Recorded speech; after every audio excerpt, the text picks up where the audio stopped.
सभी को शुभ दिन, जनता और अंतर्राष्ट्रीय समुदाय दोनों को।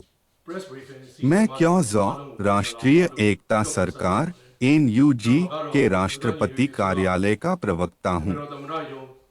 पहले मैं ऑनलाइन घोटालों के मुद्दे को संबोधित करना चाहता हूं। जैसा कि पिछले सप्ताह रिपोर्ट किया गया था, सैन्य तख्तापलट के बाद 4 सालों में सशस्त्र समूहों द्वारा नियंत्रित क्षेत्रों में जो सैन्य तानाशाह के साथ गठबंधन में हैं, अरबों डॉलर के ऑनलाइन घोटाले व्यापक रूप से किए गए हैं। ये गतिविधियां यांगून जैसे प्रमुख शहरों में भी देखी गई हैं। ऑनलाइन घोटाले एक प्रमुख आपराधिक उद्यम बन गए हैं जो लाखों व्यक्तियों को शिकार बनाते हैं। इसके अलावा वे आतंकवादी सैन्य परिषद के लिए राजस्व का एक स्रोत भी बनते हैं। यह मुद्दा न केवल म्यांमार के नागरिकों को प्रभावित करता है, बल्कि अंतर्राष्ट्रीय पीड़ितों को भी प्रभावित करता है, जिसमें संयुक्त राज्य अमेरिका के नागरिक भी शामिल हैं। दक्षिण म्यांमार में ऑनलाइन घोटालों की वर्तमान स्थिति के बारे में व्यापक रूप से चर्चा की गई है और इसने महत्वपूर्ण अंतर्राष्ट्रीय ध्यान आकर्षित किया है। हम दक्षिण म्यांमार में हो रहे ऑनलाइन घोटालों को संबोधित करने के लिए थाईलैंड और चीन के सहयोगी प्रयासों का स्वागत करते हैं। जैसा कि NUG और उसके सहयोगियों के घोषणा पत्र में उल्लेख किया गया है, हम इन अवैध गतिविधियों का संयुक्त रूप से मुकाबला करने के लिए तैयार हैं। तख्तापलट के बाद के प्रभावों, जिसमें आतंकवाद, ऑनलाइन घोटाले, ड्रग तस्करी और सीमा पार अपराध शामिल हैं, का प्रभावी ढंग से मुकाबला करने के लिए इन मुद्दों के स्रोत आतंकवादी सैन्य परिषद को समाप्त करना महत्वपूर्ण है। हम पड़ोसी देशों और अंतर्राष्ट्रीय समुदाय से आग्रह करते हैं कि वे इस महत्वपूर्ण प्रयास को पहचानें और इसमें शामिल हों। हम म्यांमार के नागरिकों से भी आग्रह करते हैं कि वे सतर्क रहें और ऐसे धोखाधड़ी गतिविधियों का शिकार बनने से बचें। अब मैं मानवीय सहायता के विषय पर बात करना चाहता हूं। म्यांमार में आतंकवादी सैन्य परिषद ने 1 लाख से अधिक नागरिक घरों को नष्ट कर दिया है, जिसके परिणामस्वरूप लगभग 4 मिलियन आंतरिक विस्थापित व्यक्ति और लगभग 19 मिलियन व्यक्ति गंभीर मानवीय सहायता की आवश्यकता में हैं। इस बीच संयुक्त राज्य अमेरिका अपनी अंतर्राष्ट्रीय सहायता की समीक्षा कर रहा है और 90 दिनों के लिए अस्थायी रूप से सहायता को निलंबित कर दिया है, जिसका प्रभाव विश्व भर के शरणार्थियों पर पड़ रहा है, जिसमें म्यांमार भी शामिल है। हम समझते हैं कि समीक्षा पूरी होने के बाद संयुक्त राज्य अमेरिका अपनी विदेश नीति के अनुसार सहायता प्रदान करता रहेगा। हम आशा करते हैं कि अस्थायी निलंबन के बाद संयुक्त राज्य अमेरिका म्यांमार के लोगों को अपनी मानवीय सहायता बढ़ाएगा। हम स्थानीय शासन और जमीन पर काम कर रहे संगठनों के माध्यम से जरूरतमंदों तक सीधी और प्रभावी मानवीय सहायता पहुंचाने की आवश्यकता पर जोर देते हैं, जिससे ओवरहेड लागत को कम किया जा सके और जहां आवश्यक हो वहां सीमा पार सहायता सुनिश्चित की जा सके।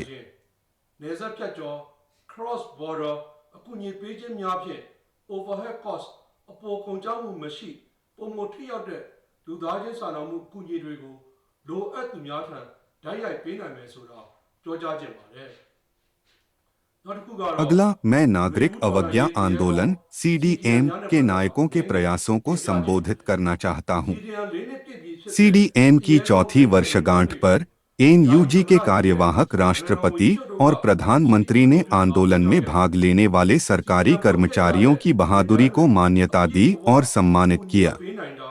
इन बहादुर व्यक्तियों का पूरी तरह से समर्थन करने में चुनौतियों को स्वीकार करते हुए हम कठिन परिस्थितियों के बावजूद उनकी आवश्यकताओं को पूरा करने के लिए प्रयास करते रहते हैं।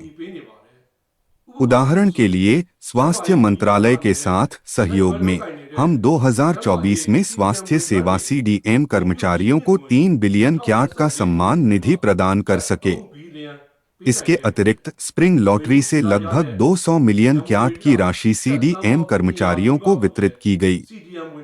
2024 में देखभाल प्रदान करने में अग्रणी स्वास्थ्य कर्मियों को लगभग 3 बिलियन क्याट प्राप्त हुए। हमने अपने सहयोगों और समर्थन के माध्यम से स्वास्थ्य सेवा और मानवीय सहायता में 5.5 बिलियन क्याट प्रदान किए। မဟာမိတ်ဆက်ဆံရေးအရာကျန်းမာရေးနဲ့လူသားချင်းစာနာမှုအကူအညီကျပ်9.5 ဘီလီယံကိုလည်းထောက်ပံ့ပေးနိုင်ခဲ့ကြောင်းလည်းတင်ပြအပ်ပါတယ်။တရားဥပဒေစိုးမိုး कानून के शासन के संबंध में मैं एक अपडेट प्रदान करना चाहूंगा। အမျိုးသားညီညွတ်ရေးအစိုးရ एनयूजी अपनी नियंत्रित क्षेत्रों में कानून के शासन को सुनिश्चित करने के लिए परिश्रम पूर्वक काम कर रहा है।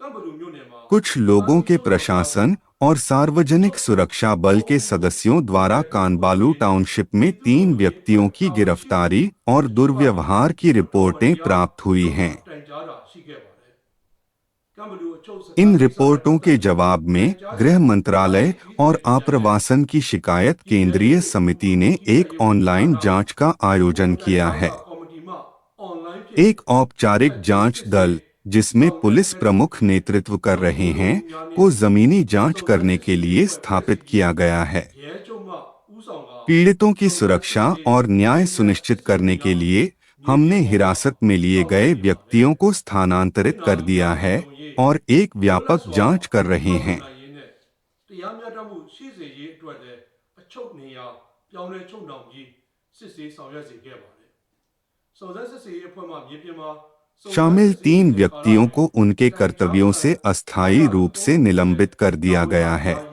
जब तक जांच पूरी नहीं हो जाती। ဆက်လက်ဆောင်ရွက်လျက်ရှိပါတယ်။ကြန့်ရှိနေသေးတဲ့အမှုတွဲတွေ जांच के निष्कर्ष और संबंधित प्रशासनिक प्रक्रियाओं के आधार पर आगे की कार्रवाई की जाएगी। လုံးလုံးနေများအရအရေးယူဆောင်ရွက်သွားမယ်ဆိုတာတင်ပြအပ်ပါတယ်။ နောက်တစ်ခု अंत में मैं वसंत क्रांति की सफलताओं के बाद के संक्रमण काल के लिए तैयारियों पर चर्चा करना चाहूंगा।